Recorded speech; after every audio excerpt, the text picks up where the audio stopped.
So I've just been watching the coverage of the Nigerian presidential election. I've come across a new news channel. I think it's a Nigeria oriented channel, and I've been sort of covering this. Anyway, I might make a video specifically about that later, but I want to make a video about something that's kind of just happened. An exchange I've had with someone, which I think really is useful for a lot of talking points. So you may have come across a video I made on Brie Larson, the actress who made a controversial statement that she was no longer going to um, allow herself to be interviewed by white men. Her rationale being that there needs to be more diversity. And I take an issue with that, as had a lot of people, because it's a fundamentally bigoted position to take. Simply saying, oh, I'm not going to do an interview with you because of the color of your skin and your gender. I mean, that's just nonsense. Anyway, I'd left a comment on her Facebook page. Basically, there's a little thing because she's a public figure. It says, "How can this person improve?" And I basically said, "Well, how about by not discriminating against reporters because of the color of their skin and their gender, or something to that effect." Now, my comment got a lot of likes because, like I say, a lot of people feel this way. They feel annoyed at the least by her blatant pitch to identity politics and that sort of divisive attitude. There's nothing wrong with calling for more diversity. That's not the issue. The issue is the way she's going about it by saying she's actively going to discriminate against people. Anyway, someone replied to my comment, and from her photo, she was a black woman from Georgia, the American state of Georgia, that is, not the country. She said she was mixed race, but whatever. She obviously wasn't white, like she wasn't Caucasian. And she said sarcastically to my reply, "Oh, that's just your white ego." Um, anyway, it got into a little bit of a heated back and forth. I've blocked her now because I don't want to deal with people like that. But the exchange is interesting because here I was dealing with a blatantly black racist, and it got me thinking about I mean, don't get me wrong, I'm not a victim or anything like that. I'm not going to moan and say I've been a victim of a hate crime or something along those lines. But I do think that there is an attitude from certain. I mean, white racists are straightforward. We know what they are. They're white supremacists. They're pretty forward about it. You know a white racist when you see them, right? And no one can accuse me of ignoring that. I've always been vocal against white racists, and I always will be. I hate blood and soil nationalism. I hate white supremacy. I hate that sort of mentality. And I do think white people have a responsibility to acknowledge and condemn white racists. And I believe I've done that. But I also have no tolerance for the double standards that we see in identity politics. And I think the reason that Brie Larson's attitude just works up a lot of people is because all it does is foster divisions and mistrust. And I think it's pretty despicable. And if I'm being honest, I think it's pretty despicable trying to divide people in that way. In the United States, especially, race is an incredibly sensitive issue. And I think there are, I think there are more than a small number of black racists who think that they'll get a free pass because they are black. And it's kind of this attitude of, oh, well, because of the historic injustice that my people went through, that gives me a green light to be an ass. And just, I made the point to her when she was refuting that she was a racist. I said, well, the first line you came out with was a reference to the colour of my skin. And I'm proud to say that in the entire exchange I had with her, it got a little bit heated. There was a bit of mudslinging. Not once did I reference the colour of her skin, not once. But she referenced the colour of my skin several times. But it does piss me off that there's such obvious double standards on this. And I would say this, if white people are expected to call out white racists, I'd like to see a little bit more honesty from certain black community leaders and, condemn black racists. It happens occasionally, but it's rare. I mean, when you get prominent African Americans like Don Lemon openly race baiting, it's fairly despicable. And you get it on all sides. But I'm sure there's, white supremacist race bait. They are racists. We get that.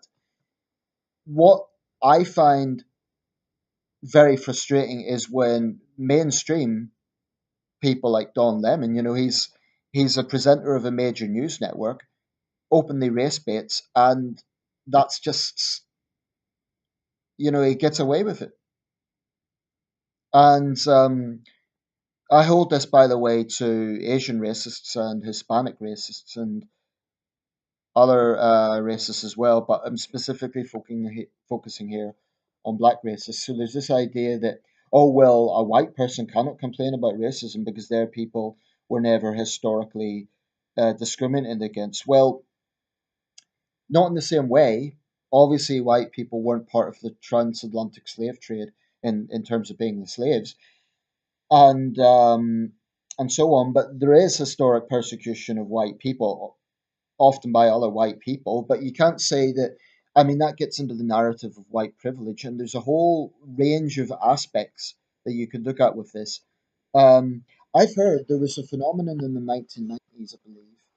It may have begun earlier than that, but there was a very violent incident in which black defendants, for example, went on a rampage, and the defense was black rage. In other words, because of historic persecution of black people and rampant racism from white institutions, that somehow justifies a violent rampage. I mean, that's nonsensical thinking. That's a bit like saying, I find it staggering that that could have been used as a defense, but that's a bit like saying, okay, well, if a white racist joins the KKK, or the KKK is actually a rather small organization, let's say another one of the hate groups, bigger ones, let's say they join that, and their rationale might be that as a child, their their father or their mother was killed by a black gang. It's plausible.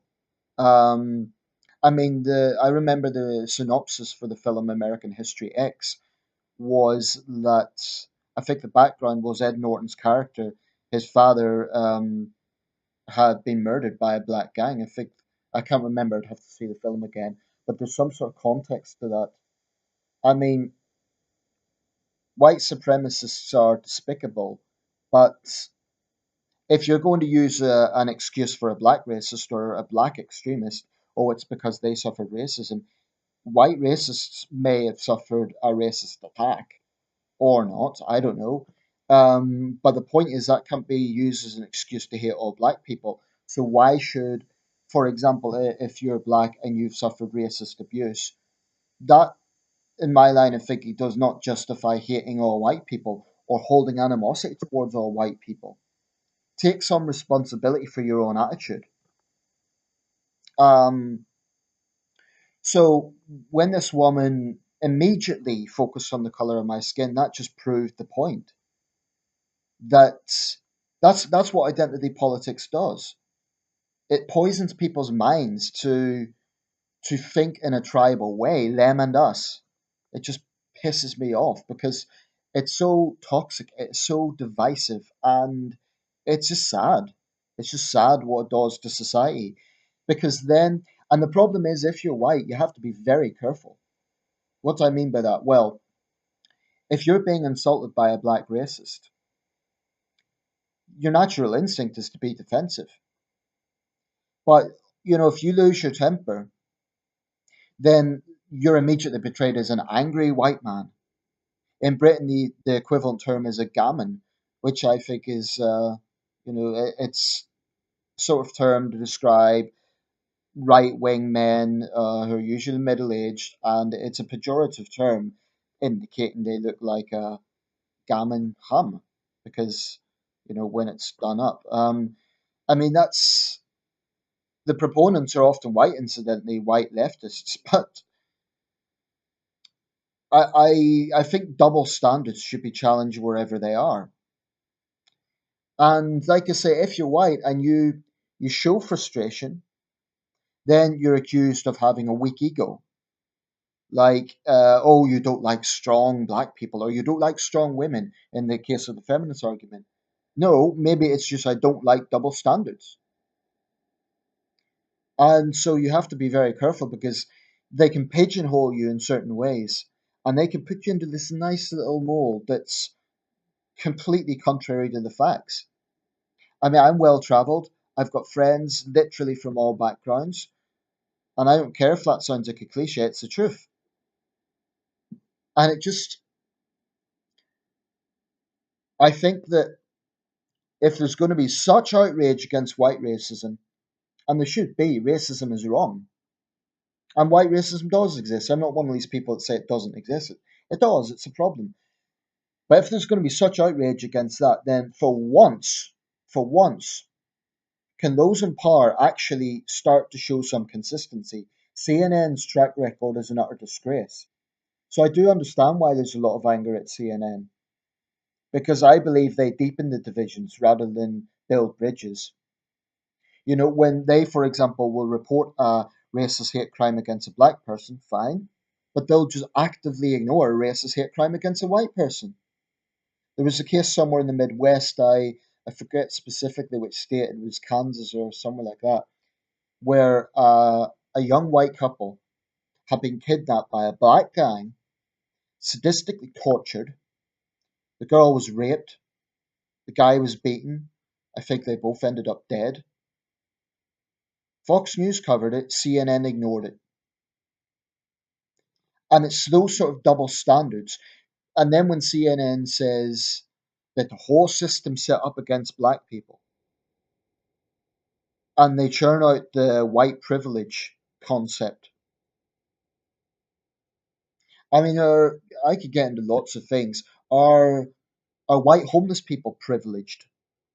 I mean, who do you think has more privilege? A white homeless person or Oprah Winfrey or Floyd Mayweather? It's, and don't get me wrong, I totally understand the historic context. It was deeply entrenched institutional racism well into the 1960s, and there are still racist attitudes today. I do think that a black suspect with a gun is far more likely to be killed by the police than a white suspect with a gun. I think that's probably true.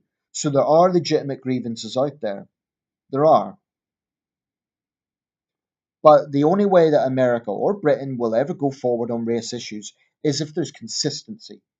And those who ignorantly, stubbornly, and infuriatingly refuse to show consistency, I don't care if you're black or white, if you're not showing consistency, you're part of the problem. And I say the same thing to white people who, I mean, I get angry in this country when we see blatantly racist attacks. And immediately some right wingers are like, oh, we don't know it's racist, or, oh, well, maybe, blah, blah, blah. And they make excuses.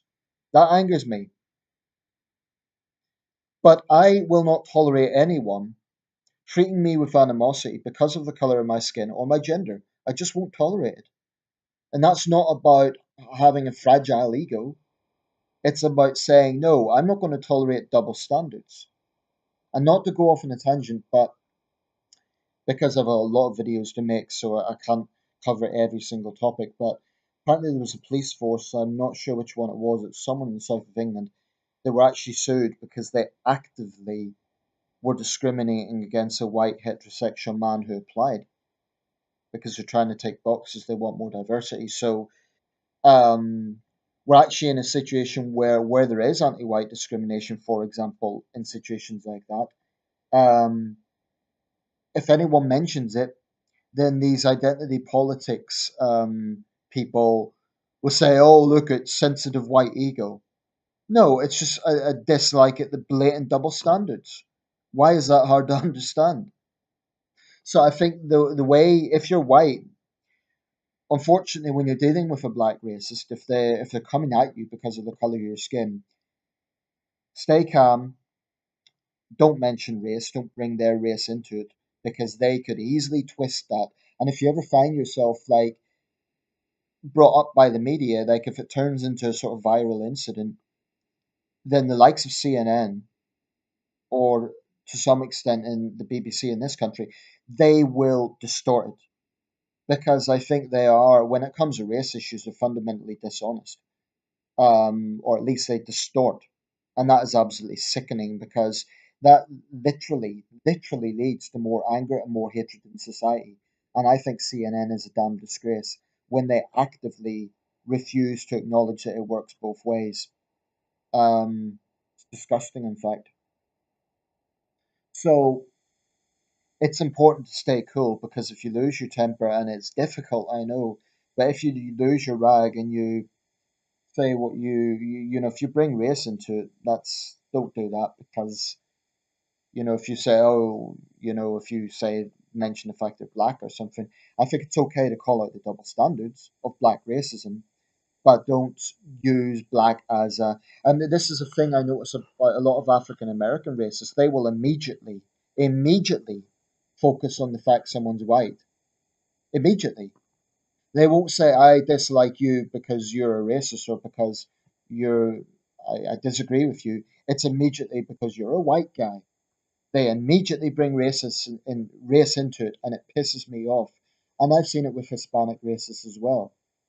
So unless these double standards are tackled, then and unless people show consistency, unfortunately, the bitterness and the division and the mistrust is just going to continue. Everyone who is against racism needs to have the responsibility in themselves to just be consistent. That's all. It's not rocket science.